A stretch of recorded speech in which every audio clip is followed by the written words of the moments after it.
ইমানের যে আসল তৃপ্তি, ইমানের যে প্রকৃত অনুভব, এটি আস্বাদন করবার সুযোগ সেই মানুষদের হয়েছে যাদের মধ্যে কিছু বিশেষ গুণ এবং বৈশিষ্ট্য আছে। এর মধ্যে একটা গুণ হলো, কোনো ব্যক্তি ঈমান আনার পর, আল্লাহর প্রতি বিশ্বাস স্থাপন করবার পর কুফর বা আল্লাহর প্রতি অবিশ্বাসের দিকে ধাবিত হওয়ার এই কাজ তার কাছে আগুনে নিক্ষেপ হয়ে মৃত্যুবরণ করার চাইতেও কঠিন।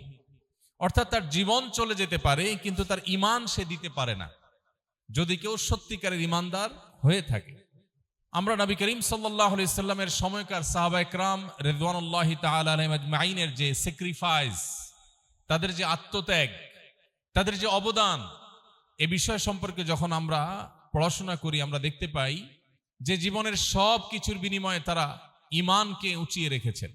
এবং তাদেরও আগে বিভিন্ন আম্বিয়া আলাইহিমুস সালাতু ওয়াস সালাম আল্লাহর বিভিন্ন প্রিয় বান্দাদেরকে শুধু ঈমান আনবার দায়ে, ঈমান আনবার কারণে তাদের কাউকে করাত দিয়ে দুটুকরা করে ফেলা হয়েছে, কাউকে জ্বলন্ত আগুনে গর্ত করে সেখানে জ্বলন্ত আগুন জ্বালিয়ে সে জ্বলন্ত আগুনে তাদেরকে নিক্ষেপ করে দেওয়া হয়েছে।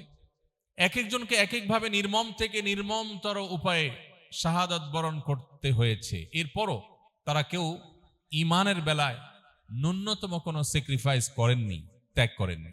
কিন্তু আজ আমরা যখন 2026-এর পৃথিবীতে বসবাস করছি, আমরা একটু চোখ মেললেই দেখব চতুর্দিকে ঈমান বিক্রির এক হিড়িক চলছে।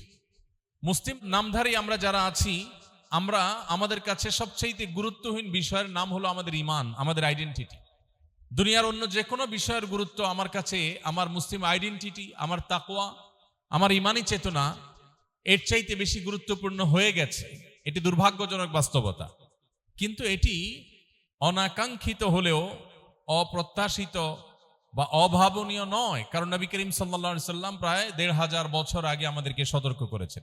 তিনি বলেছেন, বাদিরু বিল আমালি ফিতানা কাকিতাইল লাইলিল মুজলিম, তোমরা নেকামল ভালো কাজের প্রতি ধাবিত হও, দ্রুততার সাথে ভালো কাজ নেকামলের প্রতি অগ্রসর হও সেই সময় আসার আগে, যখন ফিতনা গোটা পৃথিবীকে ছেয়ে যাবে রাতের অন্ধকারের মতো। অন্ধকার যেরকম পুরো পরিবেশকে ছেয়ে যায়, ফিতনা গোটা দুনিয়াকে এরকম ছেয়ে যাবে। অন্য এক হাদিসে নবী আলাইহিস সালাম বলেছেন, এমন একটা সময় আসবে যে ফিতনা তোমাদের বাসা বাড়ি সবগুলোকে ছেয়ে যাবে, ঢেকে ফেলবে। তো সেই সময়টি আসার আগে তোমরা নেকামলের দিকে অগ্রসর হও, ধাবিত হও। যখন ফিতনা গোটা পৃথিবীকে ছেয়ে যাবে, দিন পালন করা, দিন ধারণ করা, মুসলিম আইডেন্টিটিকে উঁচিয়ে রাখা এটা সবচেয়ে কঠিন হয়ে যাবে। সেই সময়ে ইউসবিহুর রাজুল মুমিনা ওয়া ইউমসি কাফিরা, একজন মানুষ সকালে ঈমানদার থাকবেন, কিন্তু সন্ধ্যায় তিনি বেঈমান হয়ে যাবেন। এত ঠুনকো হয়ে যাবে ঈমান যে সামান্য সময়ের ব্যবধানে একজন পাক্কা মুমিন তিনি আবার বেঈমান হয়ে গেছেন। অথবা এর বিপরীত হবে, ওয়া ইউমসি মুমিনা ওয়া ইউসবিহু কাফিরা, সন্ধ্যায় ঈমানদার ছিলেন, রাতটা পার হতে না হতেই সকালে তিনি কাফেরে পরিণত হয়েছেন, অবিশ্বাসী এবং আল্লাহর অবাধ্য মানুষে পরিণত হয়েছেন। ইয়াবিউ আহাদুহুম দীনাহু বিআরাদিন মিনাদ দুনিয়া, দুনিয়ার সামান্য স্বার্থ, সামান্য বস্তুর বিনিময়ে তার ঈমানকে বিক্রি করে দিবে। মুহতারাম হাজরিন, এমন একটি সময় আমরা পার করছি যে সময়টাতে আমরা সেই ফিতনাগুলোর আজ মুখোমুখি। সবচেয়ে দুর্ভাগ্যজনক বাস্তবতা হলো, আমাদের ঈমান কখন চলে যাচ্ছে, আমরা কখন আল্লাহর থেকে দূরে সরে যাচ্ছি, সেটি বুঝবার মতো ন্যূনতম যে সেন্স একজন মুসলমানের থাকার কথা, সেটিও আমরা আজ হারিয়ে ফেলেছি। মুহতারাম হাজরিন, আর সেজন্যই আজ আমরা ফিতনা সংকুল যে সময়টি আসার ব্যাপারে নবী আলাইহিস সালাম আমাদেরকে সতর্ক করে গেছেন, সে সময়টির ভয়াবহতা এবং কতভাবে আমাদের এই ফিতনাগুলো আমাদের দিন এবং ঈমান রক্ষার ক্ষেত্রে বাধা হয়ে দাঁড়াচ্ছে, সে বিষয়টি এবং সেটা থেকে উত্তরণের উপায় কি, এবং এই কঠিনতম সময় যদি কেউ ঈমানকে ধরে রাখবার সংগ্রামে জয়ী হয়, নিজের আত্মপরিচয়কে কেউ টিকিয়ে রাখবার চেষ্টায় সে জয়ী হয়, আল্লাহর কাছে তার রিওয়ার্ড এবং পুরস্কার কি হবে, এই বিষয়গুলোকে আমরা সংক্ষেপে আলোকপাত করার চেষ্টা করব। মুহতারাম হাজরিন, নবী আলাইহিস সালাম আমাদেরকে আগেই সতর্ক করেছেন, যেটা একটু আগে আমরা শুনলাম, যে শেষ জমানায় কিয়ামতের আগে, কিয়ামত যত নিকটবর্তী হবে, পৃথিবীতে দিন পালন, পৃথিবীতে দিন ধারণ, ঈমান রক্ষা করা, এটা তত সংকটময়, কঠিন থেকে কঠিন, কষ্টকর, দুঃসাধ্য বিষয়ে পরিণত হবে। এবং এ থেকে উত্তরণের জন্য নবী আলাইহিস সালাম পরিষ্কার কিছু দিক এবং নির্দেশনা আমাদেরকে দিয়েছে। যেই বাধার কারণে আমরা ঈমান আমল চর্চা করতে পারি না, সে বাধাকে আমরা এক কথায় বলতে পারি ফিতনা। এই ফিতনা, এই শব্দটি কোরআনে বিভিন্নভাবে আল্লাহ তাআলা আলোকপাত করেছেন। নবী আলাইহিস সালামের বহু হাদিসে ফিতনা সম্পর্কে আলোকপাত হয়েছে। হাদিসের গ্রন্থগুলোতে কিতাবুল ফিতান বা ফিতনা সংক্রান্ত অধ্যায় আলাদা আলাদাভাবে রচিত হয়েছে। কিন্তু দুর্ভাগ্যজনক বাস্তবতা হলো, আমরা আজ সর্বস্তরের সাধারণ মুসলমান আমরা ফিতনা সম্পর্কে খুব বেশি একটা ওয়াকিফাল না। মোহতারাম হাজরিন, ফিতনা শব্দের অর্থ হলো পরীক্ষা, বিভ্রান্তি, অরাজকতা। শেষ যুগে বিশেষ করে সত্য এবং অসত্যের মধ্যে পার্থক্য করা কঠিন হয়ে যাবে। এরকম ধোঁয়াশাচ্ছন্ন পরিবেশ, এরকম ধোঁয়াশাচ্ছন্ন বিষয়কে ফিতনা বলা হয়। এই ফিতনা, এটা যখন পতিত হয়, মানুষ যখন ফিতনায় আক্রান্ত হয়, ৫ ওয়াক্ত নামাজ পড়ছে, ফিতনায় আক্রান্ত হতে পারে। একজন মানুষ আলিম, ওয়াজ ও নসিহত করে বেড়ায়, কিন্তু তিনি নিজে ফিতনায় ডুবে আছে। হতে পারে একজন নারী, তিনি আপাদমস্তক নিজেকে আবৃত রাখেন, আল্লাহর নির্দেশ পালনার্থে পর্দার বিধানকে মেনে চলেন। হতে পারে এত সত্ত্বেও তিনি ফিতনায় আক্রান্ত আছেন। ফিতনার ফলে সবচেয়ে বড় যে বিষয়টি আমাদের জন্য দাঁড়ায়, সবচেয়ে বড় যে ক্ষতিটা হয়, সেটা হলো আমাদের ঈমানগুলো ঠুনকো হয়ে যায়। ফলে ঈমান কখন চলে যায় আমরা টেরও পাই না। দ্বিতীয়ত, ফিতনার ফলে ইবাদতের প্রতি অনীহা তৈরি হয়।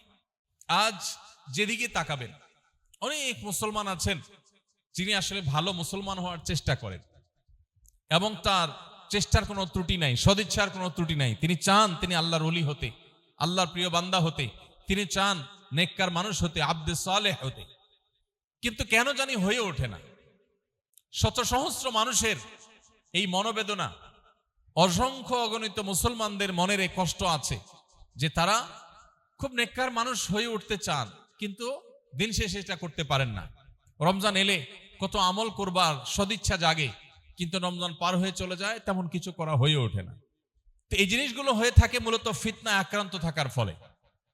একজন অসুস্থ মানুষ যেরকম অনেক সময় যে কোনো খাবারের স্বাদ আস্বাদন করতে পারেন না, অনুভব করতে পারেন না, ঠিক একইভাবে ফিতনায় ডুবে থাকা মানুষ ইবাদতের স্বাদ, ইবাদতের তৃপ্তি পান না। ফলে তার কাছে ইবাদতটা এটা এনজয় করার মতো বিষয় বা তৃপ্তিদায়ক বিষয় না হয়ে বরং তার কাছে বোঝা হয়ে যায়। যেমন নামাজ, আমরা আজকাল বেশিরভাগ মানুষ নামাজ পড়ি, কিন্তু এটা আমাদের এক ধরনের প্রেসার, আল্লাহর পক্ষ থেকে দেওয়া বোঝা, নাউজুবিল্লাহ, একটা চাপ, একটা দায়িত্ব মনে করি। এটা যে আমার নিজের বেঁচে থাকার জন্য প্রয়োজন, নট অনলি এর বিনিময়ে আল্লাহ আখিরাতে দিবেন, দুনিয়াতেই যে এটা আমার বেঁচে থাকার জন্য অত্যন্ত গুরুত্বপূর্ণ। আমার সুখী জীবনের পেছনে অনেক বড় রসদ যোগায় নামাজ, সালাত। সেটুকু অনুভব আমরা কজন মানুষ করতে পারি? এমনকি যারা আমরা কোরআন এবং হাদিসের ইলম অর্জন করার তৌফিক হয়েছে, মাদ্রাসায় পড়ে নিয়মতান্ত্রিক ভাবে তথাকথিত আলেম হয়েছে, এরপরও দেখা যাবে যে ইবাদতের স্বাদ, ইবাদতের তৃপ্তি আমরা পাই না। ইবাদতের তৃপ্তি যে পাই না, এটা ইবাদত দিকে তাকালে বোঝা যায়। নামাজ কত তাড়াতাড়ি শেষ করে আমরা মসজিদ থেকে বের হব, তার জন্য আমরা ব্যাকুল হয়ে যাই। মসজিদে আসার জন্য আমরা এতটা ব্যাকুল হই না, মসজিদ থেকে যাওয়ার জন্য যতটা ব্যাকুল আমরা থাকি। ইবাদতের ধরন দেখলে, ধাঁচ দেখলে, ইবাদতের প্রতি আমাদের আগ্রহ, ইবাদতের প্রতি আমাদের ভালোবাসা, টান, তৃপ্তি, এটা অনুভব করা যায়।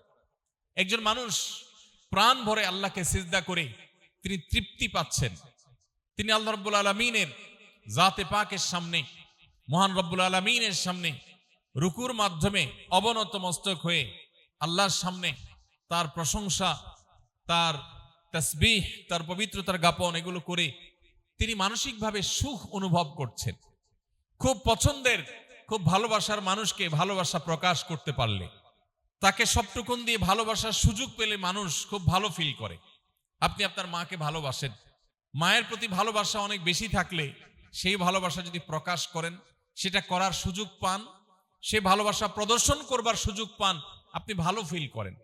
আল্লাহকে ভালোবাসার দলিল, আল্লাহকে ভালোবাসার প্রমাণ যে আমি রুকুতে গিয়ে সুবহান রাব্বিয়াল আযীম বলে আমার রবের পবিত্রতা জ্ঞাপন করি, রবের প্রশংসা করি। আমি সেটাকে খুব তৃপ্তির সাথে করি, আমি সেটা করে খুব ভালো অনুভব করি। রুকু থেকে আমার উঠতে ইচ্ছা করে না, আমার দীর্ঘ রুকু করতে মন চায়, রুকুর মধ্যে আমি স্বাদ পাই। সেই মুসল্লি আজ সোনার হরিণ হয়ে গেছে। নবী ইরশাদুস সালাম যে সতর্ক করেছেন, একটা সময় আসবে মসজিদ ভর্তি মুসল্লি পাওয়া যাবে, কিন্তু একজন মানুষও থাকবে না যার অন্তর নামাজের প্রতি পরিপূর্ণ মনোযোগের সাথে সালাত আদায় করবার মতো অন্তর নিয়ে তিনি আদায় করছেন। এরকম মানুষ একজনও পাওয়া যাবে না। সবাই হুলস্থুল করে জাস্ট দায় সারবার চেষ্টা করবে, যেন আল্লাহ তাআলা একটা বোঝা চাপিয়েছেন, নাউজুবিল্লাহ, এটা শেষ করতে পারলে আমি বাঁচি, এটা যে আমার বেঁচে থাকার জন্য প্রয়োজন, এটা যে আমার আখিরাতের জন্য প্রয়োজন, আমার দুনিয়ার সুখের জন্য প্রয়োজন, এই রিচুয়াল যে আমার মানসিক প্রশান্তি এনে দিবে, আল্লাহর সাথে কানেকশন গড়ে দিবে, এটা যে আমাকে অদৃশ্য অবর্ণনীয় তৃপ্তি এনে দিবে, পৃথিবীর সকল সুখ, পৃথিবীর সকল তৃপ্তির চাইতেও বেশি তৃপ্তি যে আল্লাহ এই ইবাদতের মধ্যে রেখেছেন, সেই অনুভব, সেই অনুভূতি আমাদের থেকে হারিয়ে গেছে। এটি ফিতনার কারণে হয়ে থাকে। মানুষ যখন ফিতনা আক্রান্ত থাকে তখন তার অন্তর অসুস্থ হয়ে যায়, আর এই অসুস্থ অন্তরে তার হারাম কাজ করতে ভালো লাগে, সে নাজায়েজ কাজ করতে ভালো ফিল করে, অনুভব করে, ভালো কাজ করতে তার তেমন আগ্রহ বোধ হয় না। মোহতারাম হাজরিন, আমরা যদি 1450 বছর আগে চলে যাই, অবশ্য 1450 বছর বহু আগের, আমরা যদি আমাদের শৈশবের কথাও বলি, যারা এখানে 40 বা 50+ এইজের মানুষ আছেন, আপনারা অনেক মানুষ এই সমাজে আপনাদের জীবদ্দশায় দেখেছেন যাদের কাছে ইবাদত ছাড়া আর কিছু ভালো লাগতো না, হারাম কোনো কিছু তাদেরকে টানতো না। বিশেষ করে সিলেটের মানুষ, আপনাদের এরকম বহু মানুষ দেখার কথা, যে তাদের সামনে হারাম গান বাজানো হলে তারা পাগলের মতো ছটফট করতেন, সহ্য করতে পারতেন না। ভালো বোধ করা তো পরের কথা, ঠিক একটি মাছ পানি থেকে তুলে এয়ার কন্ডিশনের কোন রুমে দামি কার্পেটের উপর তাকে শুইয়ে রাখলেও সে যেরকম শান্তি পেত না, বা সে যেরকম শান্তি পাওয়ার কথা না, ঠিক একইভাবে একজন আল্লাহর সত্যিকার অর্থে আল্লাহর প্রতি ইমানদার বান্দা, যে মনে করে যে আল্লাহ তার রব, যে মনে করে আল্লাহ তার সৃষ্টিকর্তা, যে বিশ্বাস করে মনে প্রাণে যে আল্লাহর সামনে তাকে দাঁড়াতে হবে, যার বিশ্বাস আছে যে আল্লাহর সামনে পুঙ্খানুপুঙ্খ হিসাব দিতে হবে, যে বিশ্বাস করে যে জান্নাতের শুরু হবে, কোনো শেষ হবে না, যে জান্নাতের নাজ ও নেয়ামত পৃথিবীর কোনো কিছুর সাথে তুলনীয় না, যে ব্যক্তি আল্লাহর জাহান্নামে বিশ্বাস করে, আল্লাহর অবাধ্য হলে তার জন্য জাহান্নামের আগুন নিক্ষেপ করা হবে, সে আগুন পৃথিবীর আগুনের চাইতে কমপক্ষে 70 গুণ বেশি উত্তপ্ত হবে। হাদিসের বর্ণনার প্রতি যার বিশ্বাস আছে, সে কখনো আল্লাহর অবাধ্যতায় ভালো অনুভব করার কথা না। কিন্তু আজ সমাজের যেদিকে তাকাবেন, মানুষ আল্লাহর অবাধ্যতায়, মুসলমানের সন্তান আল্লাহর নারাজির কাজে, আল্লাহর অসন্তুষ্টির কাজে সে ভালো বোধ করে, তার অন্তর অসুস্থ হয়ে গেছে। একজন অসুস্থ মানুষ যেরকম মিষ্টি জিনিসও তার কাছে তিতা অনুভব হয়, ঠিক একইভাবে ইবাদতের স্বাদ উঠে গেছে। এর অন্যতম কারণ হলো যে আমরা আখিরি জামানায়, যে সময়টাতে দিন পালন করা অত্যন্ত সংকটপূর্ণ বিষয়, দিন পালন করা অত্যন্ত কঠিনতর বিষয়, এবং দিন ধারণ করা এটা অত্যন্ত কঠিনতর বিষয়। মোহতারাম হাজরিন, এই সব কিছুর মূলে হলো ফিতনা। এর ফলশ্রুতিতে মানুষের অন্তর কঠিন হয়ে যায়, অন্তর বিগলিত হয় না। সাহাবায়ে কেরাম, আমাদের সালাফে সালেহিন, ইসলামের ইতিহাসের পূর্বসূরি যে সমস্ত মনীষীরা ছিলেন, একটি কথা থেকে একজন মানুষের হেদায়েত হয়ে গেছে। আর এখন কোরআনে কারীমের আয়াতের পরে আয়াত আমরা অর্থ সহকারে পড়ি, চোখের সামনে দিয়ে চলে যায়, আমাদের জীবনকে কোনো পরিবর্তন করে না। আল্লাহর ভয়ে আমাদের অন্তরগুলো বিগলিত হয় না। আমরা মুসলমান দাবি করি, কিন্তু ইসলামের কোনো ফিল, অনুভব আমাদের ভেতরে নেই। এর অন্যতম কারণ নবীজি সতর্ক করে গেছেন।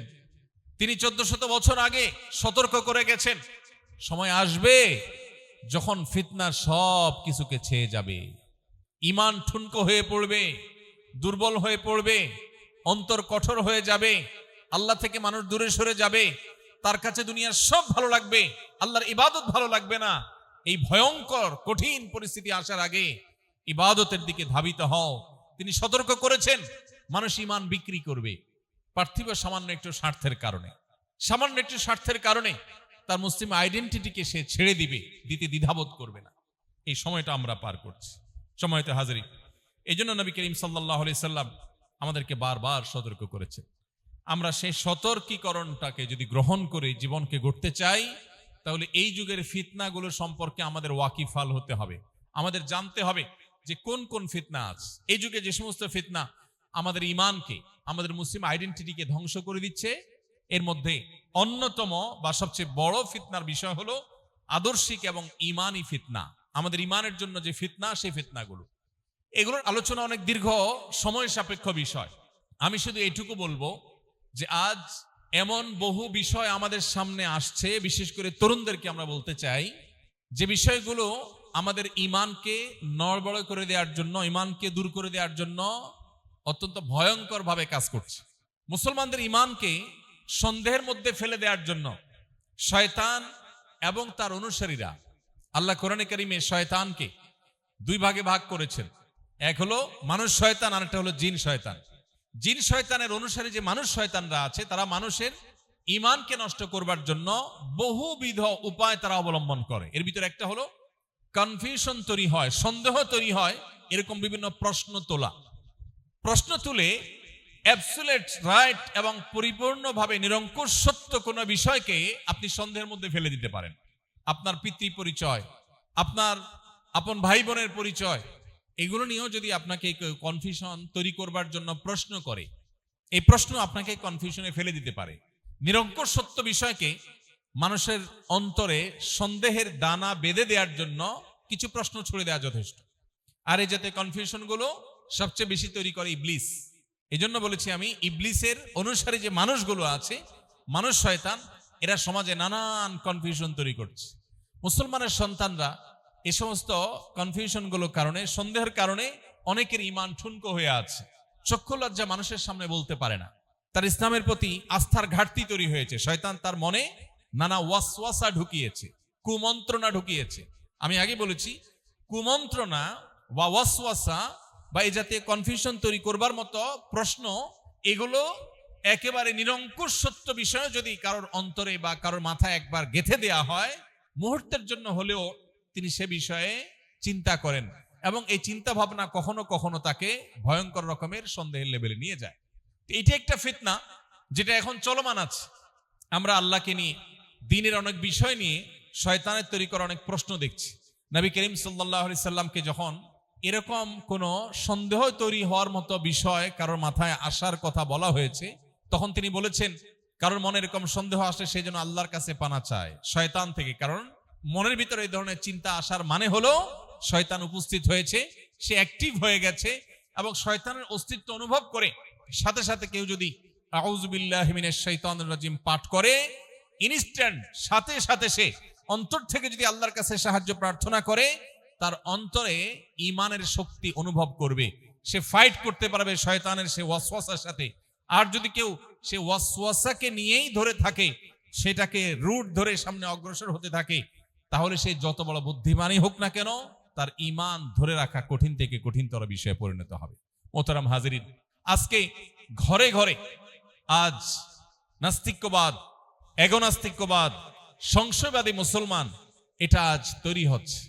সোশ্যাল মিডিয়াতে বিভিন্ন উপায়ে মুসলমানদের মনের ভিতরে নানা সন্দেহ তৈরি করবার মতো অনেক কন্টেন্ট, অনেক টেক্সট কন্টেন্ট, অনেক ভিডিও কন্টেন্ট, এগুলো আজ ছড়িয়ে দেওয়া হচ্ছে। মুসলমানের কর্তব্য আল্লাহ তাআলার প্রতি ঈমান আনার এই সম্পদ, ঈমানের এই দৌলত, এটা আখিরি জামানাতে শেষ যুগে এসে ধরে রাখা কঠিন হবে। নবী আলাইহিস সালাম বলেছেন, ইয়াতি আলান নাসি জামান, একটা সময় আসবে মানুষের কাছে, আস-সাবিরু ফীহিম আলা দীনিহি, যে ব্যক্তি ওই যুগে তার দ্বীনের উপর টিকে থাকবে, এই ব্যক্তির অবস্থান হবে কাল কাবিদি আলাল জামার, জ্বলন্ত কয়লা হাতে ধরে রাখার মতো কঠিন বিষয় হবে ঈমান ধরে রাখার মতো বিষয়। এই চিন্তা যখন একজন ঈমানদার করবে, তখন সে বিশ্বাস করবে যে যত কনফিউশন হচ্ছে এগুলো সবই হলো আমার ঈমানকে হরণ করবার শয়তানি চক্রান্ত। বিধায় আমি আমার ঈমান নিতে দিব না। আল্লাহর কাছে সাথে সাথে পানাহ চাইলে আমরা মনে করতে পারি মুখে আউযু বিল্লাহি মিনাশ শাইতানির রাজিম পড়লে এটার এফেক্টে আমার মনের ওয়াসওয়াসা চলে যাবে। হ্যাঁ, চলে যাবে। আপনি যদি সেই ইয়াকিন, সেই বিশ্বাস নিয়ে আল্লাহর প্রতি পূর্ণভাবে নিজেকে সমর্পণ করে আউযু বিল্লাহি মিনাশ শাইতানির রাজিম পাঠ করেন, আল্লাহর দিকে ধাবমান অন্তর যদি হয়, তাহলে আপনি সন্দেহাতীতভাবে নিশ্চিত থাকতে পারেন আল্লাহ তাআলা আপনাকে এই ফিতনা থেকে হেফাজত করবে। মোহতারাম হাজরিন, আজ পৃথিবীটাকে এমনভাবে ঢেলে সাজানো হচ্ছে, এমনভাবে তৈরি করা হচ্ছে, মুসলমানদের সমাজকে এমনভাবে প্রস্তুত করা হচ্ছে যে আমাদের বাচ্চারা তারা সমাজে খুব স্বাভাবিকভাবে যদি বেড়ে ওঠে, তারা যদি শিক্ষা প্রতিষ্ঠানের ক্লাসগুলো স্বাভাবিকভাবে অতিক্রম করে, কেউ তাদেরকে প্রেসার ক্রিয়েট করতে হবে না, কেউ তাকে জোর করতে হবে না। সে শুধুমাত্র স্বাভাবিকভাবে বেড়ে উঠলেই হাফ বা সিকি কিংবা তার চাইতে বেশি পরিমাণে নাস্তিক্যবাদ এটা তার মধ্যে ধারণ করে সে বেড়ে উঠবে। এমন এক ভয়ঙ্কর সময় আমরা পার করছি, যেটা 20 বছর 30 বছর 40 বছর আগে এতটা ছিল না। এখন আমাদের সন্তানদেরকে মুসলিম আইডেন্টিটির উপরে টিকিয়ে রাখা এটা এই যুগের সবচেয়ে কঠিন কাজ। সাদিক সাহেবের মতো এরকম 20 তলা 22 তলা বা আরো 200-400 তলার বিল্ডিংও যদি করে কেউ অল্প সময়ের ব্যবধানে, এটা যতটা আশ্চর্যের, এটা যতটা অবাক করার। একজন মানুষ এই সমাজে সন্তানের বাবা হয়েছেন এবং ফিতনার আগুনের যে আঁচ চতুর্দিক থেকে অনুভব করা হচ্ছে, এখান থেকে তার সন্তানকে বাঁচিয়ে মুসলিম আইডেন্টিটিকে ধরে রাখতে পেরেছেন। আল্লাহর কসম, এটা মাত্র অল্প সময়ের ব্যবধানে বিশাল বড় অট্টালিকা করার চাইতেও কঠিন কাজ এবং অবাক করার মতো কাজ। ঘরে ঘরে আজ মানুষ সাফার করছে, অনেক অভিভাবক হয়তো ফিল করছেন না। এই জন্য ফিতনার জাল চতুর্দিকে বিছানো আছে। পড়ানো হচ্ছে হয়তো সাধারণ জ্ঞানের বই, পড়ানো হচ্ছে, দেওয়া হচ্ছে হয়তো স্বাভাবিক এবং জেনারেল কোনো নলেজ, কিন্তু সেটার খাঁজে ভাঁজে ঢুকিয়ে দেওয়া হচ্ছে কুফুরের বিষ, সেটার ভাঁজে ভাঁজে দিয়ে দেওয়া হচ্ছে আমার সন্তানের ঈমানকে ধ্বংস করবার নানা আয়োজন। হয়তো আপনার সামনে পেশ করা হচ্ছে নিছক বিনোদন, কিন্তু তার প্রতিটা খাঁজে ভাঁজে ঢুকিয়ে দেওয়া হচ্ছে কুফুর, যেটা আপনার ঈমানকে নড়বড়ে করে দিবে, আপনার বিশ্বাসকে দুর্বল করে দিবে। পৃথিবীটাকে এমনভাবে ডিজাইন করা হচ্ছে, এমনভাবে প্ল্যান করা হচ্ছে, এমনভাবে সাজানো হচ্ছে যে আপনি নিজের অজান্তে বেঈমান হওয়ার মতো জায়গায় চলে যাবেন। এটি 1450 বছর আগে নবী সাল্লাল্লাহু আলাইহি ওয়াসাল্লাম আমাদেরকে সতর্ক করে গেছেন। এটি ফিতনার একটা দিক যেটা আমাদের ঈমানের উপরে আঘাত করে, এবং এটি আসার হাজারো দিক আছে যেটি দীর্ঘ সময় ধরে আলোচনা করা, বিশ্লেষণ করা প্রয়োজন। এই জন্য আমাদের প্রয়োজন হলো সতর্কতা গ্রহণ করা। কিভাবে আমরা ঈমানের উপর এই সমস্ত আঘাত থেকে আমরা ঈমানকে সেভ করব, নিরাপদে রাখবো, সেটা আমরা শেষে বলবো ইনশাআল্লাহ। দ্বিতীয়ত যে ফিতনার কথা বলতে চাই সেটা হলো নৈতিক এবং চারিত্রিক ফিতনা। এটা বিশেষ করে গোটা পৃথিবীর উপর এমনভাবে অ্যাপ্লাই করা হচ্ছে, এমনভাবে প্রয়োগ করা হচ্ছে, আজকের পৃথিবীতে চারিত্রিক সততা এটা গল্পের সেই তথাকথিত সোনার হরিণ, স্বর্ণের হরিণ পাওয়া এটা যেরকম কঠিন বা অসম্ভব, আজ পৃথিবীর যেই কোনো সমাজে সেরকম যুবক এবং তরুণ পাওয়া কঠিন হয়ে গেছে, যে যুবক এবং তরুণ তার চরিত্রকে সকল প্রকার কলঙ্ক থেকে বাঁচাতে পেরেছে, অপবিত্রতা থেকে, নোংরামি থেকে রক্ষা করতে পেরেছে, যে শুধু হালাল এবং বৈধ সম্পর্কের জন্য অপেক্ষা করেছে, মুহূর্তের জন্য কোনো হারামের ছিটা ফোঁটা তার গায়ে লাগতে দেয়নি, সেরকম নিষ্কলুষ, সেরকম পুত পবিত্র তরুণ পাওয়া এই সমাজে এখন স্বর্ণের হরিণ পাওয়ার চাইতেও কঠিন বিষয়ে পরিণত হয়েছে। এটা এমনি এমনি হয়ে গেছে না, এমনি এমনি হয়নি, এটা সুদূর প্রসারী পরিকল্পনার অংশ। গোটা পৃথিবী ছেয়ে গেছে এই ফিতনায়। আপনি আমাদের দেশের কথা যদি বলেন, খুব সচেতনভাবে লক্ষ্য করলে আপনি দেখতে পাবেন মাত্র 2-3 দশক আগেও এই দেশে, এই মাটিতে অবৈধ বা হারাম সম্পর্ক কেউ করতে 10 বার সে চিন্তা করত। মানুষের মধ্যে সহজাত লাজুকতা, লজ্জাশীলতা এই লেভেলে ছিল যে বৈধ স্বামী স্ত্রীর পরিচয়টাও শুরুতে দিতে মানুষ একটু ইতস্তত বোধ করত।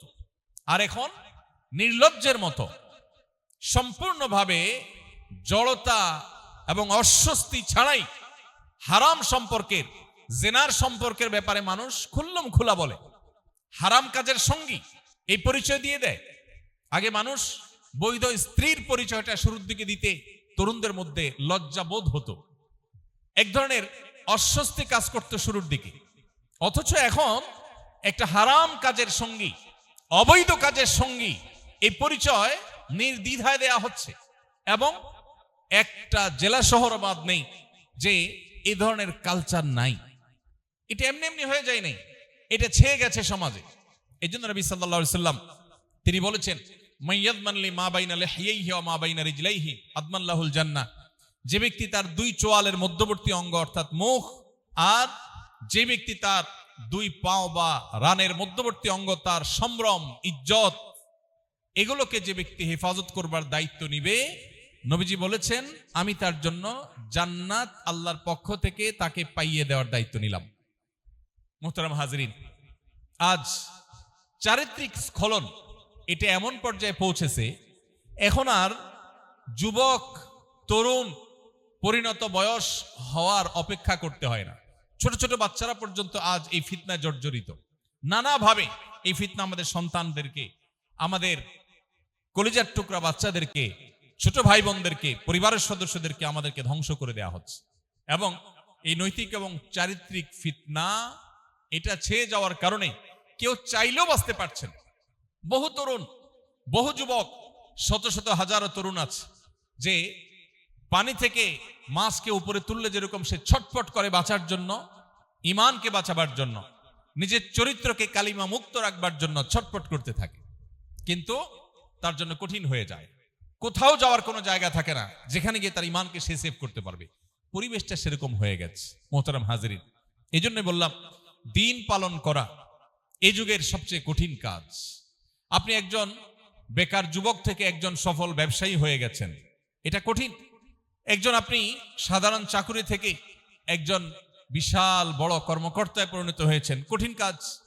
মনে রাখবেন, এই সবগুলো কাজের চাইতেও কঠিন কাজ হলো আপনি একজন মুসলমান হিসাবে আপনার ইসলাম চর্চা করছেন, দিন চর্চা করছেন বাধাহীনভাবে, অথবা নিজেকে ধরে রাখতে পারছেন ইমানের উপরে।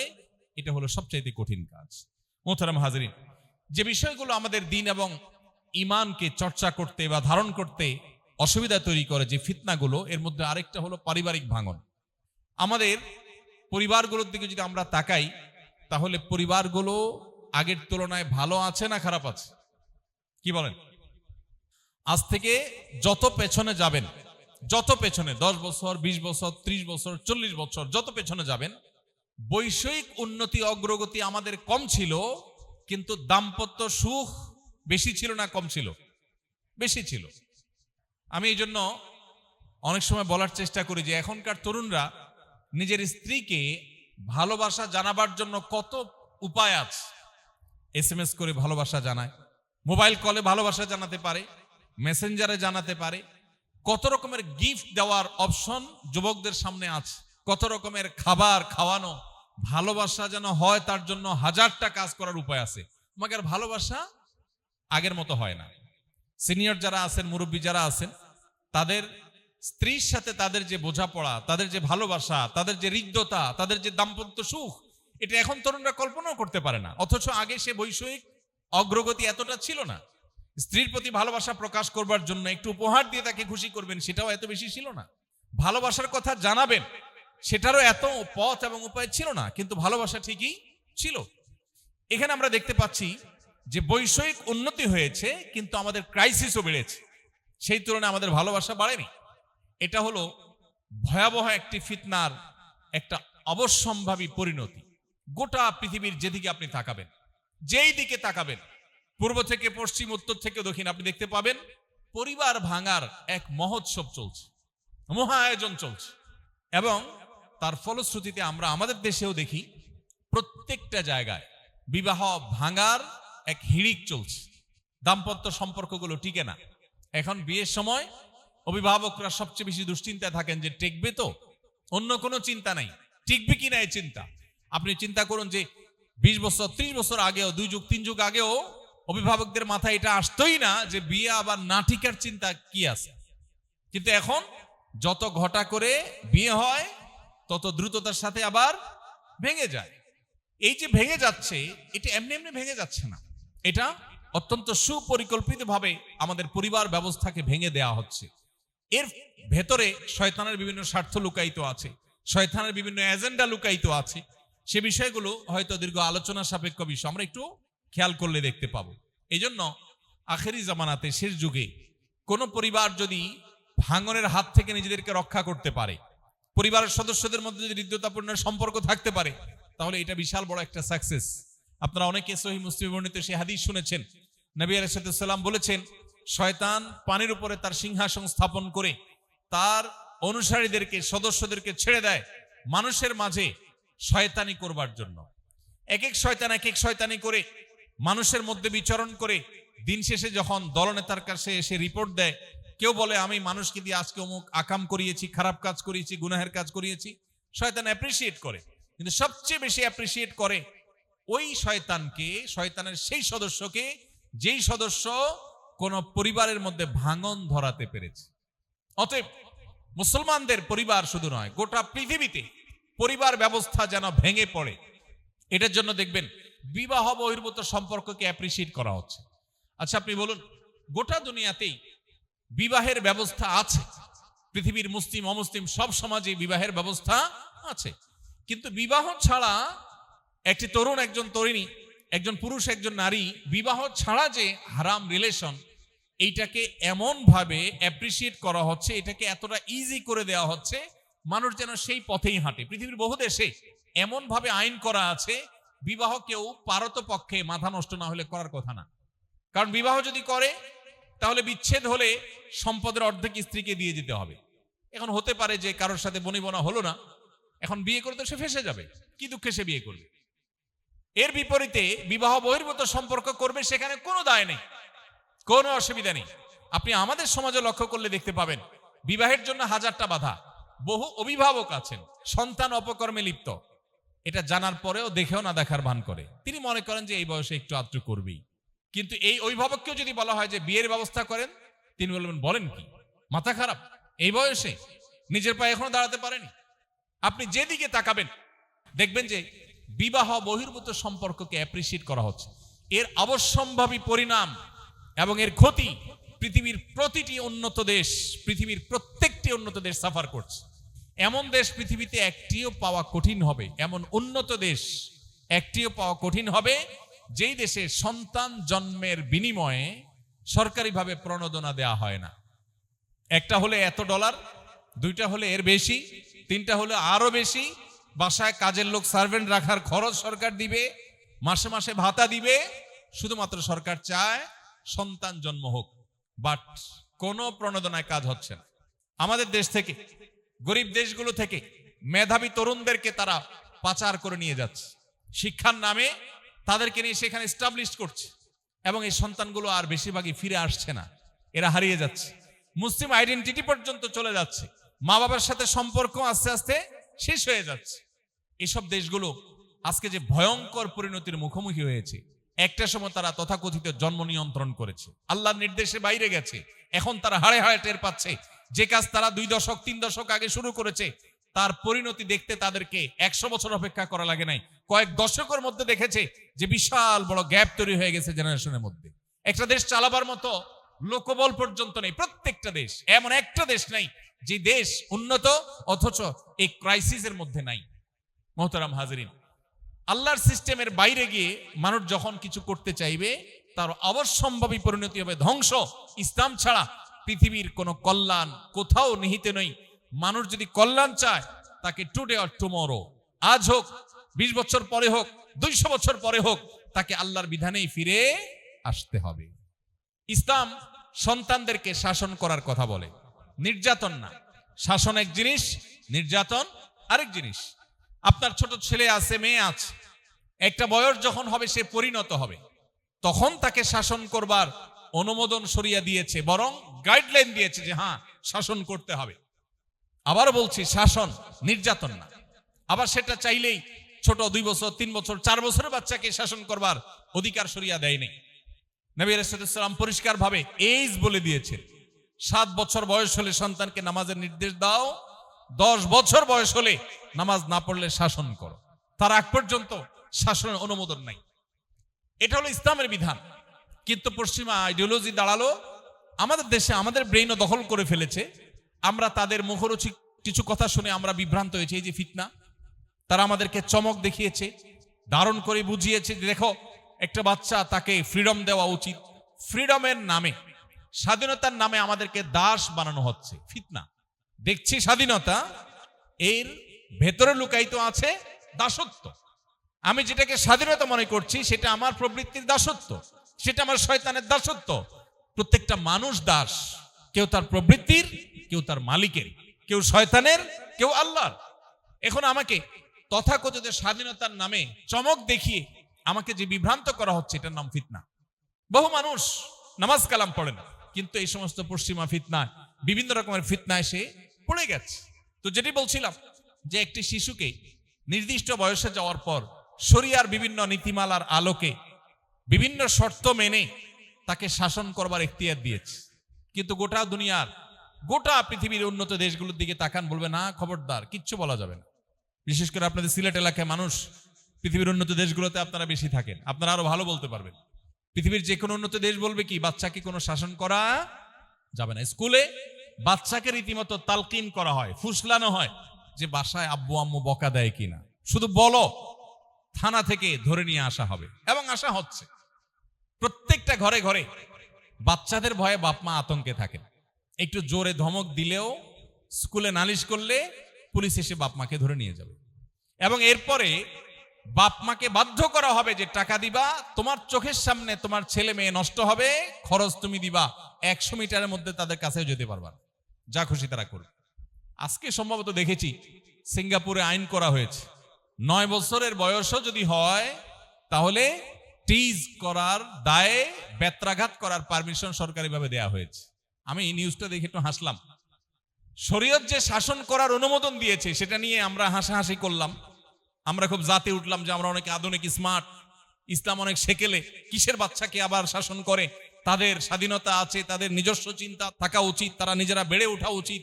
এই সমস্ত আজগবি এবং মুখরোচক, শুনতে ভালো শোনা যায়, এই টাইপের কথাবার্তা আমরা বলেছি। যখন ফেসে গেছি তখন আবার ফিরেছি শরিয়ার পথে, এবং অন্য কোনো পথ খোলা নেই। মোহতারাম হাজিরিন, এটা একটা ফিতনা যে আমরা মুখরোচক অনেক কিছু শুনছি, বিভিন্ন ইজম আমাদেরকে দারুণভাবে অনুপ্রাণিত করে, আমরা শুনে খুব ভালো ফিল করি, মাশাআল্লাহ আমরা বোধহয় জাতে উঠছি, আমরা অনেক স্মার্ট হচ্ছি, কিন্তু আমরা শরিয়া থেকে সরে যাচ্ছি। আজ ঘরে ঘরে সেই মুসলমান ভরা, 5 ওয়াক্ত নামাজ পড়া মুসলমানদের মধ্যে বহু মুসলমান আছে যারা আল্লাহর বিধানের প্রতি সেই আস্থা নাই, পশ্চিমা আইডিওলজির উপরে যে আস্থা তাদের মধ্যে তৈরি হয়েছে, এটা ফিতনা। এই জন্য নবী সাল্লাল্লাহু আলাইহি সাল্লাম আল্লাহর কাছে প্রতিদিন নামাজের আখিরি বৈঠকে দোয়া মাসুরার জায়গায় তিনি যে দোয়া করতেন, এই দোয়ার মধ্যে আল্লাহুম্মা ইন্নী যালামতু নাফসি যুলমান কাসীরার পাশাপাশি আরেকটা দোয়া ছিল। সে দোয়া কি? আল্লাহুম্মা ইন্নী আউযু বিকা মিন আযাবিন নার ওয়া আযাবিল কবর ওয়া আউযু বিকা মিন ফিতনাতিল মাহইয়া ওয়াল মামাত। আল্লাহ, জীবন এবং মরণের ফিতনা থেকে, বেঁচে থাকার মধ্যে পৃথিবীতে বহু ফিতনা আছে, দেখতে মনে হয় ভালো, কিন্তু পরিপূর্ণ অন্ধকারে সেটা আমার জন্য ক্ষতিকর জিনিস, বাট আমার কাছে মনে হচ্ছে ভালো। আল্লাহ, আমি ভালো মনে করে আগাবো, অথচ তার শেষ ঠিকানায়, শেষ মাথায় গন্তব্য হলো জাহান্নাম। এটাই ফিতনা। এই জন্য নবী করিম সাল্লাল্লাহু আলাইহি ওয়াসাল্লাম আমাদেরকে সতর্ক করেছেন। আল্লাহ তাআলা আমাদেরকে, আমাদের চরিত্রকে, আমাদের পরিবারকে ঈমান এবং আমলের জন্য হার্মফুল বিষয়গুলো থেকে বেঁচে থাকার তৌফিক দান করুন। ফিতনার বিষয়ে আল্লাহ তাআলা আমাদেরকে সচেতন এবং সতর্ক থাকার তৌফিক দান করুন। মোহতারাম হাজিরিন, আরেকটা বড় ফিতনার বিষয় হলো দৃষ্টির ফিতনা এবং ডোপামিনের অ্যাটাক। আজ সোশ্যাল মিডিয়ার এই যুগে চোখের জেনা এমন এক ভয়াবহ ব্যাধিতে পরিণত হয়েছে, কেউ চেষ্টা করলেও তার জন্য বেঁচে থাকা সহজ না, এমন ভাবে ডিজাইন করা হয়েছে। একদিকে মত প্রকাশের স্বাধীনতা, ব্যক্তি স্বাধীনতা ইত্যাদি মুখরোচক বিভিন্ন স্লোগান দিয়ে আমাদের বোনদেরকে পর্দাহীন করা হয়েছে, মেয়েদেরকে স্বাধীনতা দেওয়ার নাম করে তাদেরকে জাস্ট ভোগের বস্তুতে পরিণত করা হয়েছে, তাদেরকে এমন ভাবে উপস্থাপন করা হয়েছে যে পুরুষের চোখের আধারে পরিণত হয়েছে, কিন্তু তাদেরকে বলা হচ্ছে তোমরা এর মাধ্যমে স্বাধীন, তোমরা এর মাধ্যমে নিজের অধিকার স্বাধিকার চর্চা করছো। ফিতনা। এর মাধ্যমে আজ আমরা ইবাদতের স্বাদ হারিয়ে ফেলছি, আমরা নেকামল প্রতি কোনো আগ্রহ বোধ করি না, আমাদের আসল সম্পদ অনেক আগে হারিয়ে গেছে। আমরা শুধু গতানুগতিক কিছু রিচুয়াল, কিছু আমল, কিছু ইবাদতের মধ্যে মগ্ন থাকি, কিন্তু অন্তঃসার শূন্য হয়ে গেছে, আমাদেরকে শেষ করে ফেলা হয়েছে। মোহতারাম হাজিরিন, ঠিক একইভাবে আরেকটা বড় ফিতনা হলো ডোপামিন, সাময়িক আনন্দ, সাময়িক বেদনা। বিশেষ করে সোশ্যাল মিডিয়ার যে এডিকশন, ছোট ছোট শর্টস, রিল, এগুলোর পেছনে আমরা প্রতিদিনে এক একটা মানুষ 2-4 ঘন্টা 6 ঘন্টা পর্যন্ত প্রতিদিন আমরা ব্যয় করছি। এটা কেন করছি? আখেরাত তো পরের কথা, পার্থিব আমার কোনো উপকার বয়ে আনবে? ডেফিনেটলি না, কিন্তু আমরা করছি এবং নিজের সব সময়কে সেখানে নষ্ট করছি। এর ফলে আমাদের মস্তিষ্কের চিন্তার সক্ষমতা কমে যাচ্ছে, আমাদের নৈতিক সিদ্ধান্ত গ্রহণ করবার শক্তি কমে যাচ্ছে। এজন্য দেখবেন সমাজে সেই নীতিবান মানুষ আর পাওয়া যায় না। যত পেছনে যাবেন, আমি আবারও বলি, যত পেছনে যাবেন আপনি দেখবেন আদর্শবান মানুষ সমাজে কিছু হলেও থাকতো। আর এখন লেবাসালা মানুষ আছে, ভালো মানুষ নেই। প্রত্যেকটা মানুষ নৈতিক শক্তি এটা হারিয়ে ফেলেছে। এটা দুনিয়াতে যে ফিতনা ছড়িয়ে আছে এর ফলশ্রুতি। ঠিক একইভাবে আরেকটা ভয়ঙ্কর বিষয় হলো যে এই সময়টাতে আমরা গোটা বিশ্বে মানুষ পার্থিব জাগতিক উন্নতি করছে, আমাদের জীবন যাপনের মান উন্নত হচ্ছে। প্রত্যেকটা দেশে মানুষ দিন দিন আমরা জীবন যাপনের মান উন্নত করছি, কিন্তু আমাদের মধ্যে যে পরিমাণ ডিপ্রেশন, হতাশা এটা বেড়ে চলেছে। বিশ্ব স্বাস্থ্য সংস্থা বলছে 2030 সালের মধ্যে পৃথিবীর সবচাইতে বড় এবং সবচাইতে বেশি পরিমাণে যে রোগে মানুষ আক্রান্ত হবে সেটার নাম ডিপ্রেশন। অলরেডি পৃথিবীতে উন্নত দেশগুলোতে বয়স্করা তো অনেক পরের কথা, ছোট ছোট শিশুরা ডিপ্রেসড, ঘরে ঘরে আত্মহত্যা, ছোট বাচ্চারা আত্মহত্যা করে। বৈষয়িক উন্নতির কোনো অভাব নেই, জীবন যাপনের উপকরণ, শৌখিনতার উপকরণ কোনটার কোনো অভাব নেই, কিন্তু দিনহীন, আল্লাহর আনুগত্যহীন, ঈমানহীন, ঈমানের চেতনাহীন এই আধুনিক জীবন এটা মানুষকে বাহ্যিক বিলাসিতা দিতে পারে কিন্তু আভ্যন্তরীণ প্রশান্তি কেড়ে নেয়। যারা উন্নত দেশে আছেন, যারা দুনিয়াতে বিভিন্ন উন্নত দেশগুলোতে সফর করার সুযোগ হয়েছে, তারা ভালো বলতে পারবেন যে বাচ্চারা পর্যন্ত ডিপ্রেসড প্রত্যেকটা ঘরে ঘরে। জাপানের মতো উন্নত দেশ, পৃথিবীর সবচেয়ে উন্নত দেশগুলোর সবচেয়ে সুখী দেশগুলোর যে তালিকা, নরওয়ের মতো দেশ, আরো বিভিন্ন দেশ যেগুলো সুখী দেশে একেবারে টপ লিস্টে আছে, আপনি খবর নিয়ে দেখেন সবচেয়ে বেশি আত্মহত্যার পরিমাণ, সবচেয়ে বেশি ডিপ্রেশনের পরিমাণ এই সমস্ত দেশগুলোতে। সুখের উপকরণে কোনো শেষ নেই, কোনো অপরাধ হয় না, চোর ধরা পড়ে না, ডাকাত ধরা পড়ে না, খুনি ধরা পড়ে না। এত সাইলেন্ট, এতটা কোয়াইট, এত বাহ্যিক দৃষ্টিকোণ থেকে শান্ত দেশ, কিন্তু মানসিক শান্তি কারণ নেই। শান্তির সমস্ত ব্যবস্থা আছে, দুনিয়াটাকে জান্নাতে পরিণত করার জন্য যা লাগে সেরকম করে ফেলেছে। তাদের পরিবেশ, তাদের প্রতিবেশ, তাদের নিয়ম, তাদের সিস্টেম এত ভালো যে মনে হবে সেখানে গেলে মানুষ শান্তির সাগরে বসবাস করবে, কিন্তু না, মানুষ দুঃখের সাগরে বসবাস করে। আল্লাহ রাব্বুল আলামিন দিন ছাড়া দুনিয়ার সমস্ত সম্পদ একত্র করলেও কেউ আল্লাহ তাআলা সেখানে শান্তি রাখেন নাই। আর যদি দিন থাকে, ঈমানের চেতনা থাকে, তার ভিতরে যদি দুনিয়ার পার্থিব বিষয়গুলো যদি কম ঘাটতিও থাকে, আল্লাহ তাআলা সেখানে শান্তি রেখেছেন। মোহতারাম হাজরিন, আজ আখেরি জামানায় আমরা বসবাস করছি যেখানে ঈমান ধরে রাখা কঠিন হয়ে যাচ্ছে, কারণ পৃথিবীটাকে ডিজাইন করা হয়েছে সেভাবে। হারাম অর্থনীতির বাধ্যবাধকতা এটা আরেকটা ফিতনা। এই যুগে বিশ্বের আমাদের টাকা পয়সাগুলো নিয়ে মাতবুরি করা যে মোড়ল রাজ, গরিব মানুষদের টাকাগুলোকে ব্যাংকগুলো যেভাবে নিয়ে নেয় বিভিন্ন সিস্টেমের মাধ্যমে, এই অর্থ ব্যবস্থা গোটা পৃথিবীকে এমন ভাবে সুদের উপর দাঁড় করিয়েছে। আল্লাহ তাআলা কোরআনে যেটাকে বলেছেন আল্লাহর সাথে যুদ্ধ করার শামিল, সেরকম ভয়ঙ্কর বিষয়কে পৃথিবীতে এমন ভাবে এস্টাবলিশ করা হয়েছে, ব্যক্তিগতভাবে কোনো মানুষ যদি চায় 100 ভাগ হালাল জীবন যাপন করবে, তাহলে তার জঙ্গলের গহীনে চলে যাওয়া ছাড়া কোনো পথ তার সামনে খোলা নেই। সে মসজিদের ইমাম হতে পারে, সে বড় খতিব আলোচক হতে পারে, সে মসজিদে সারাদিন বন্দী থাকতে পারে, কিন্তু সুদের ভয়াবহতা থেকে সে চাইলেও বাঁচতে পারবে না। রাষ্ট্র তার পক্ষ থেকে সুদী লোন নিয়ে রাষ্ট্র চালাতে হবে, সিস্টেমটাই সেভাবে ডেভেলপ করা হয়েছে। এটা একটা ফিতনা, চাইলেও মানুষ বাঁচতে পারছে না। এই সমস্ত হারামগুলো মানুষের ইবাদতের স্বাদ কেড়ে নেয়। হ্যাঁ, আপনি নিজে সুদের কারবার করেন নাই, গুনাহ আল্লাহর কাছে হবে না, কিন্তু গুনাহের প্রভাব সেটা ঠিকই আপনার জীবনে পড়বে। সেই ফিতনা আজ আমাদেরকে ছেয়ে এনেছে। প্রিয় ভাইরা আমার, তথ্য বিভ্রাট এবং ইনফোডেমিক এটা আরেকটা বড় ফিতনার বিষয়। আমরা দেখি আজ যেটাকে সাদা হিসাবে দেখানো হচ্ছে বা যেটাকে ভালো হিসাবে দেখানো হচ্ছে, ডিজাইন করা হচ্ছে, সেটা আসলে ভালো না। গোটা পৃথিবীতে দেখবেন ইসলামের অনেক বিধিবিধানকে আসামির কাঠগড়ায় দাঁড় করানো হয়েছে। ইসলাম চর্চা করে সে মানুষগুলোকে কালার্ড করে রাখা হয়েছে, কিন্তু এর বিপরীতে আল্লাহর অবাধ্য হোক, কেউ নাফরমান হোক, ইসলাম থেকে দূরে সরে যাক, সেটাকে অ্যাপ্রিসিয়েট করা হচ্ছে। তো আজকের পৃথিবী যেটাকে ভালো বলছে অনেক ক্ষেত্রে সেটা খারাপ, আবার যেটাকে খারাপ বলছে অনেক ক্ষেত্রে সেটা ভালো। মানুষের জন্য কঠিন হয়ে যাচ্ছে, দরুহ হয়ে যাচ্ছে কোনটা ভালো কোনটা মন্দ সেটা নিরূপণ করা। আল্লাহ রাব্বুল আলামিন এরকম ফিতনা সংকুল সময়ে আমাদের ঈমানকে হেফাজত করার তৌফিক দান করুন, আমাদের মুসলিম আইডেন্টিটিকে আল্লাহ তাআলা বাঁচাবার তৌফিক দান করুন। সম্মানিত হাজিরিন, এই পরিস্থিতিতে আমরা কিভাবে রক্ষা করব নিজেদেরকে? নাম্বার 1, ফিতনা সংকুল এই সময়ে আমাদের ইবাদত এবং দিন চর্চা যেখানে কঠিন হয়ে পড়ছে, এই সময়টাতে ফিতনা থেকে বেঁচে নিজের ঈমান আমলকে রক্ষা করবার জন্য প্রথম যে জিনিসটি দরকার সেটা হলো ইলম। যদি আমরা পর্যাপ্ত কোরআন এবং হাদিসের ইলম হাসিল করি এবং ফিতনা সম্পর্কিত ধারণা আমরা অর্জন করি, তাহলে বেঁচে থাকাটা ইজি হবে।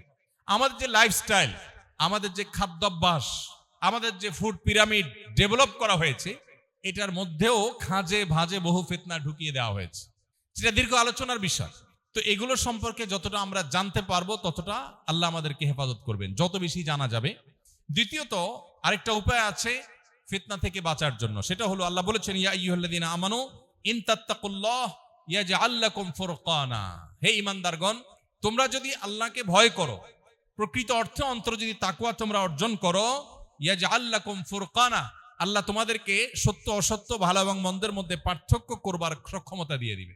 তাহলে কেউ যদি তাকওয়ার সর্বোচ্চ লেভেলে যাওয়ার চেষ্টা করে, সন্দেহের ঊর্ধ্বে থাকার চেষ্টা করে, সে সবসময় আল্লাহকে সন্তুষ্ট করার পথে থাকে, আল্লাহ অসন্তুষ্ট হতে পারে ন্যূনতম সন্দেহ হয়, সেই পথ থেকেও বেঁচে থাকে, অর্থাৎ অ্যাজ এ মুসলমান সে নো কম্প্রোমাইজের লেভেলে থাকে, সে অন্য সবকিছুর সাথে কম্প্রোমাইজ করে, ইসলামের বেলায় কম্প্রোমাইজ করে না, আল্লাহর বিধানের ক্ষেত্রে কম্প্রোমাইজ করে না, নবীজির আদর্শের ক্ষেত্রে কম্প্রোমাইজ করে না, এই লেভেলের মুত্তাকি যদি কেউ হতে পারে, আল্লাহ তাআলা তাকে ফিতনার সময়ে ভালো কোনটা মন্দ কোনটা সেটা আল্লাহ তাআলা তাকে দেখিয়ে দিবেন, তার জন্য স্পষ্ট হয়ে যাবে, আল্লাহ তাকে সেভ করবেন। তৃতীয়ত, ফিতনা থেকে বাঁচার জন্য আল্লাহর কাছে বিভিন্ন দরখাস্ত সাবমিট করার পদ্ধতি নবীজি শিখিয়েছেন। যেমন একটা দোয়া আমরা বলেছি একটু আগে, আত্তাহিয়াতুর পরে, দুরুদের পরে দোয়া মাসুরার জায়গায় নবী আলাইহিস সালাম পড়তেন মাঝে মধ্যে, কোন সময় সে দোয়াটা আমরা পড়তে পারি, আল্লাহুম্মা ইন্নী আউযু বিকা মিন আযাবিন নার ওয়া আযাবিল কবর ওয়া আউযু বিকা মিন শাররি ফিতনাতিল মাহইয়া ওয়াল মামাত ওয়া আউযু বিকা মিন শাররি ফিতনাতিল মাসিহিদ দাজ্জাল। আল্লাহ জীবন এবং মরণ এবং দাজ্জালি ফিতনা থেকে আপনার থেকে আমরা পানা চাই, এই দোয়া আল্লাহর কাছে নিবেদন করা। সূরা কাহাফ, নবী আলাইহিস সালাম বলেছেন, সূরা কাহাফের তিলাওয়াত মানুষকে আখেরি জামানায় ফিতনা থেকে রক্ষা করবে, বিশেষ করে দাজ্জালি ফিতনা থেকে। সূরা কাহাফের প্রথম 10টি আয়াত যে ব্যক্তি মুখস্থ করবে, বুঝবে এবং এটাকে নিজের ভিতরে সংরক্ষণ করবে, তিলাওয়াত করবে, এই 10টি আয়াতের হিফজ এবং মুখস্থকরণের মধ্য দিয়ে আল্লাহ তাকে দাজ্জালের ফিতনা থেকে, কিয়ামতের আগে যখন ফিতনায় মানুষ নিমজ্জিত হবে, আল্লাহ তাকে সেভ করবেন। এই সমাজে খুব অল্প সংখ্যক মানুষ আছে যে মুসলিম, আবার ফিতনা থেকে আল্লাহ তাকে বাঁচিয়েছেন। তো সেই সৌভাগ্যবান মানুষদের কাতারে শামিল হতে হলে সূরা কাহাফের তিলাওয়াত করতে হবে। পুরো সূরা কাহাফটাই হলো ফিতনা মুক্তির অত্যন্ত গুরুত্বপূর্ণ একটা আমল এবং টনিক। পুরো সূরা কাহাফের মধ্যে আপনি দেখবেন আল্লাহ রাব্বুল আলামিন বিভিন্ন ফিতনা সম্পর্কে আলোকপাত করেছেন। ঈমানের জন্য ফিতনা ছিল আসহাবে কাহাফের যুবকদের বেলায়, ঠিক এরপরে আল্লাহ তাআলা দুই ভাইকে একটা ফিতনায় নিপতিত করেছেন সম্পদের মধ্য দিয়ে। একজনকে অঢেল সম্পদ দিয়েছেন, সে আল্লাহর নাফরমানি করেছে, তার ধ্বংস আল্লাহ করেছেন। আবার আরেকজনকে একই সাথে আল্লাহ তাআলা অঢেল সম্পদ দিয়েছেন, তিনি আল্লাহর কৃতজ্ঞতা আদায় করেছেন, আল্লাহ তাকে সেভ করেছেন। তাহলে সম্পদের ফিতনার আলোচনা সূরা কাহাফে আছে। এরপরে সূরা কাহাফে আপনি দেখতে পাবেন সেখানে ইলমের ফিতনা রয়েছে। খিজর আলাইহিস সালামের সাথে মুসা আলাইহিস সালামের যে যাত্রা ছিল, এখানে ইলমের ব্যাপারটিতে মুসা আলাইহিস সালামের কাছে অস্পষ্টতা ছিল, আল্লাহ তাআলা তার জন্য সেটা স্পষ্ট করেছেন। ইলমটা কখনো কখনো মানুষকে ফিতনায় পতিত করতে পারে। এই আসহাবে কাহাফের পরে সূরা কাহাফের মধ্যে খিজর এবং মুসা আলাইহিস সালামের ঘটনার বিভিন্ন প্রেক্ষাপট সেই অর্থাৎ ইলমের ফিতনার বিষয়টির প্রতি ইঙ্গিত করে। এরপরে সর্বশেষ দেখবেন আপনার সূরা কাহাফের মধ্যে আরো বিবিধ ফিতনার সম্পর্কে আলোকপাত করা হয়েছে। তো এই জন্য সূরা কাহাফের তেলাওয়াত আমাদেরকে ইনশাআল্লাহ ফিতনা থেকে বাঁচতে সাহায্য করবে। এবং এই যুগে বিশেষ করে ডিজিটাল যে সমস্ত ডিটক্স, এগুলোর ব্যাপারে সচেতনতা, এটাও আমাদের ঈমান আমলকে হেফাজত করার জন্য এবং ফিতনা থেকে বেঁচে থাকার জন্য যথেষ্ট। প্রতিদিন একটা সময় আল্লাহর সাথে একান্তে কথা বলা দরকার। আমাদের এখন একান্তে কথা বলতে কিছু নেই, মোবাইল টিপতে টিপতে, ফেসবুক টিপতে টিপতে আমরা শেষ বন্ধ করে নামাজে দাঁড়াই, নামাজ ভর ফেসবুকে যা দেখেছি, যা স্ক্রল করেছি ওইগুলো ভাবি, রুকুতে সিজদাতেও সেগুলো ভাবি, নামাজ পড়ি কিন্তু আমার মনোযোগ আসলে নামাজে নাই। এই ইবাদতটা শুধু ইবাদতের খোলস আছে, অন্তঃসার শূন্য, না কোনো তৃপ্তি আছে, না এর কোনো উপকারিতা আছে। এগুলো থেকে বাঁচার জন্য সংগ্রাম করা দরকার এবং আল্লাহর সাথে একান্তে ইবাদতের জন্য সময়গুলো ফারেক করা দরকার। আপনি দেখবেন 5 ওয়াক্ত ফরজ নামাজের আগে পরে নবী আলাইহিস সালাম আমাদেরকে যে সুন্নাহ নামাজের নির্দেশনা দিয়েছেন, ইসলাম মূলত আমাদেরকে প্রিপেয়ার করার জন্য সেগুলো দেওয়া হয়েছে। দেখুন, আপনি ফজরের আগে 2 রাকাত সুন্নাত আছে, জোহরের ফরজ নামাজের আগে 4 রাকাত সুন্নাত আছে, ঠিক আসরের ফরজ নামাজের আগে 4 রাকাত নফল আছে। মাগরিবের আগে নিয়মতান্ত্রিক কোনো সুন্নাহ নামাজ যদিও নেই, কিন্তু সূর্য ডুবার পর মাগরিবের নামাজের মাঝে 2 রাকাত নামাজের কথা বুখারীতে আছে। সেটার ব্যাপারে উলামায়ে হানাফের এটা সুন্নাত হওয়ার ব্যাপারে ভিন্ন মত আছে, কিন্তু মাগরিবের নামাজের পরে আবার আপনি 2 রাকাত সুন্নাত আছে সন্ধ্যের ঊর্ধ্বে এবং মতপার্থক্যের ঊর্ধ্বে। এশার নামাজের আগে আপনার নফল নামাজ আছে, পরে 2 রাকাত আছে। প্রত্যেক নামাজের আগে এই যে নফল নামাজ সুন্নাত নামাজ রাখা হয়েছে, এটা হলো ফরজ নামাজের আগে যাতে আপনি প্রিপারেশন নিতে পারেন, রিহার্সাল করতে পারেন। তারও আগে আপনি ওযু করতেছেন, আপনি কাপড় পবিত্র রাখছেন, নামাজের জায়গায় পবিত্র রাখছেন, এগুলো সবগুলো হলো পার্ট অফ নামাজের প্রিপারেশন। কিন্তু দুর্ভাগ্যজনক বাস্তবতা হলো যে আমাদের এগুলোর প্রতি আজ কোনো মনোযোগ নেই, কারণ সোশ্যাল মিডিয়া আমাদেরকে শেষ করে দিচ্ছে। এই জন্য এগুলো থেকে বেঁচে থাকা জরুরি। ইকোসিস্টেমের মধ্যে পরিবর্তন করা, অর্থাৎ সাহচর্য এবং সান্নিধ্য, সার্কেল চেঞ্জ করা। বিশেষ করে দ্বীন ঈমান হেফাজত যদি করতে চাই, ফিতনা থেকে যদি বাঁচতে চাই, তাহলে সেক্ষেত্রে আমাদেরকে এই যুগে স্পেশালি প্রত্যেকটা মানুষকে দ্বীনি সার্কেল মেনটেন করতে হবে। যেখানে দিনদার, মুত্তাকি, পরহেজগার মানুষ থাকবে, সেখানে আমি যাব। আমার প্রতিবেশী হবে ভালো মানুষ, আমার সন্তানটা যে শিক্ষা প্রতিষ্ঠানে পড়বে সেখানে আল্লাহভীরু মানুষ থাকবে, তাদের মধ্যে আল্লাহর ভয় থাকবে। আমি সেই জিনিসটাকে সবচেয়ে বেশি প্রায়োরিটি দিব। এভাবে যদি করতে পারি তাহলে ডিজিটালের সমস্ত ফিতনা থেকে বেঁচে থাকা সম্ভব ইনশাআল্লাহ। এর বাইরে আমরা আজকের পৃথিবী যেটাকে ভালো বলছে সেটা আসলে ভালো কিনা এটা মাপব হলো কোরআন এবং হাদিসের কষ্টি পাথরে। কোনোটাকে যদি মন্দ বলে তাহলে সেটাকে মন্দ মনে করার আগে কোরআন এবং হাদিস মন্দ বলছে কিনা সেই কষ্টি পাথরে পরিমাপ করার চেষ্টা করব। এর মাধ্যমে আশা করা যায় ইনশাআল্লাহ ফিতনা থেকে আমরা বেঁচে থাকতে পারবো। ভাইরা আমার, আখেরি জামানাতে শেষ সময় যখন ঈমান এবং আমল ধরে রাখা কঠিন হবে, এই ফিতনা সংকুল সময় যদি কেউ নিজের মুসলিম আইডেন্টিটিকে বাঁচাতে পারে, সবাই যখন হারাম রিলেশনে যাবে, কোন যুবক যদি নিজেকে বাঁচাবার চেষ্টা করে, কোন তরুণী যদি নিজের চরিত্রকে হেফাজত করার জন্য সংগ্রাম করে, সবাই যখন হারামকে ডাল ভাত মনে করে, কেউ যদি হারামকে ছেড়ে না খেয়ে থাকা, চাকরিহীন থাকা, বেকার থাকাটাকে অ্যাপ্রিসিয়েট করতে পারে, তার মর্যাদা কি? নবী করিম সাল্লাল্লাহু আলাইহি সাল্লাম বলেছেন, যেটি তিরমিজিতে বর্ণিত হয়েছে, নবীজি বলেছেন, আমার পরে একটা সময় আসবে, তোমাদের পরে, সাহাবীদেরকে বলছেন যে তোমাদের পরে একটা সময় আসবে যখন দ্বীনের উপরে টিকে থাকাটা জ্বলন্ত আগুনের কয়লা বা জ্বলন্ত কয়লা হাতে রাখার চাইতে বা রাখার মতো কঠিন হবে। এরকম সময় আসবে যখন ওই সময়টাতে যে ব্যক্তি দ্বীন এবং ঈমান রক্ষা করবে, নেক আমল করবে, তাকওয়া চর্চা করবে, ওই ফিতনার সময় নিজেকে বাঁচিয়ে রাখবে, তার একজনের বিনিময় হবে তোমাদের 50 জনের সমান। সাহাবীদেরকে বলা হচ্ছে, তোমরা 50 জন নেক আমল করে আল্লাহর কাছে যে পরিমাণ রিওয়ার্ড এবং বিনিময় লাভ করবে, ওই সময়টাতে ফিতনা মোকাবেলা করে প্রতিকূল পরিবেশে মুসলিম আইডেন্টিটিকে বাঁচাবার জন্য সংগ্রাম করে যদি কেউ টিকে থাকতে পারে, হারাম থেকে বাঁচিয়ে রাখতে পারে, তাহলে আল্লাহ তাআলা তাকে তোমাদের 50 জনের মর্যাদা ওই একজনকে দিবেন। কেন? কারণ সাহাবীদের সামনে চ্যালেঞ্জ বা বাধা, ফিতনা এত বেশি ছিল না, আজকে যত বেশি ফিতনা আছে। নবী রাসূলুল্লাহ সাল্লাল্লাহু আলাইহি ওয়াসাল্লাম সেজন্য সুসংবাদ আমাদেরকে দিয়েছেন। ঠিক একইভাবে নবী রাসূলুল্লাহ সাল্লাল্লাহু আলাইহি ওয়াসাল্লামের কাছে প্রশ্ন করা হয়েছে, ইয়া রাসূলুল্লাহ, 50 জনের সওয়াব একজনকে দেয়া হবে, মানে তাদের 50 জন? বলছেন না, তাদের 50 জন না, তোমাদের 50 জনের সওয়াব তাদের একজনকে দেওয়া হবে। এরকম আরো বহু বহু হাদিস আছে, যে হাদিসগুলোর মাধ্যমে বোঝা যায় যে ফিতনা সংকুল সময় ঈমানের উপর টিকে থাকার প্রয়োজনীয়তা কত বেশি এবং এর ফজিলত কত বেশি। এবং কোন কোন হাদিসে আসছে, নবী রাসূলুল্লাহ সাল্লাল্লাহু আলাইহি ওয়াসাল্লাম বলেছেন, ফিতনার সময় যদি কেউ ইবাদতে মশগুল থাকে, নেক আমলে ব্যস্ত থাকে, তাহলে সে নবী আলাইহিস সালামের কাছে হিজরত করে যে এসেছেন সাহাবীরা, তার কাছে হিজরত করে আসার মতো মর্যাদার সমান মর্যাদা পাবে ওই ব্যক্তি, যে ব্যক্তি ফিতনার সময় নেক আমলের মধ্যে মশগুল থাকবে। আল্লাহ রাব্বুল আলামিন এই কঠিন সময়ে আমাদেরকে ঈমান আমলকে সবকিছুর উপর অগ্রাধিকার দেওয়ার তৌফিক নসিব করুন। আমরা চেষ্টা করব তো ইনশাআল্লাহ। মোহতারাম হাজরিন, এর জন্য দরকার ঐকান্তিক প্রচেষ্টা, এর জন্য দরকার আন্তরিকতা, এর জন্য দরকার চ্যালেঞ্জ বোঝা। আজকের এই পৃথিবীতে আপনি যেদিকে তাকাবেন দেখবেন সবাই জাহান্নামমুখী যাত্রার জন্য সবাই প্রস্তুতি গ্রহণ করে বসে আছে। আপনি দ্বীনের ক্ষেত্রে নো কম্প্রোমাইজের লেভেলে থাকা মানুষ খুব বেশি এটা খুঁজে পাবেন না। দেখবেন সবাই কম্প্রোমাইজ করে ফেলে। ঠিক আছে, নামাজ কালাম পড়ি, আরে পরে হবে, অসুবিধা নেই। বিয়ের অনুষ্ঠানে আসছি, এখানে একটু সামাজিকতা সৌজন্যতা আছে না, সব জায়গায় পর্দা করলে চলে নাকি? একটু আধটু গান বাজনা তো চলা করতে হয়, আরে এত বাস্তি কি সমাজে চলা যায় নাকি? আল্লাহর কাছে মাপ চেয়ে নিব। এগুলো সব হলো দ্বীনের ক্ষেত্রে কম্প্রোমাইজ। এগুলো সবগুলোই ফিতনা, দ্বীনের উপরে টিকে থাকার ক্ষেত্রে বাধা। নো কম্প্রোমাইজের লেভেলে থেকে ঈমান চর্চা করা, আমল চর্চা করা, পরিপূর্ণ মুসলমান হওয়া, পরিপূর্ণভাবে দ্বীনের উপরে প্রবেশ করা, এই মানুষের পরিমাণ আজ সমাজে সবচাইতে কম। আল্লাহ রাব্বুল আলামিন আমাদের সবাইকে সেরকম খাঁটি মুসলমান হওয়ার তৌফিক নসিব করুন। আমরা সবাই চেষ্টা করব তো ইনশাআল্লাহ। আল্লাহর কাছে আমরা দোয়া করব। নবী আলাইহিস সালাম দোয়া করতেন, আল্লাহুম্মা ইন্নী আউযু বিকা মিনাল ফিতান মা যাহারা মিনহা ওয়া মা বাতান। আল্লাহ, আপনার কাছে ফিতনা থেকে পানা চাই, প্রকাশ্য ফিতনা অপ্রকাশ্য ফিতনা, সকল প্রকার ফিতনা থেকে আপনার কাছে পানা চাই। আমরা ঠিক একইভাবে আল্লাহর কাছে দোয়া করব। আমরা একটু বলি, আল্লাহুম্মা ইন্নী আউযু বিকা মিনাল ফিতানি মা যহারা মিনহা ওয়া মা বাতান।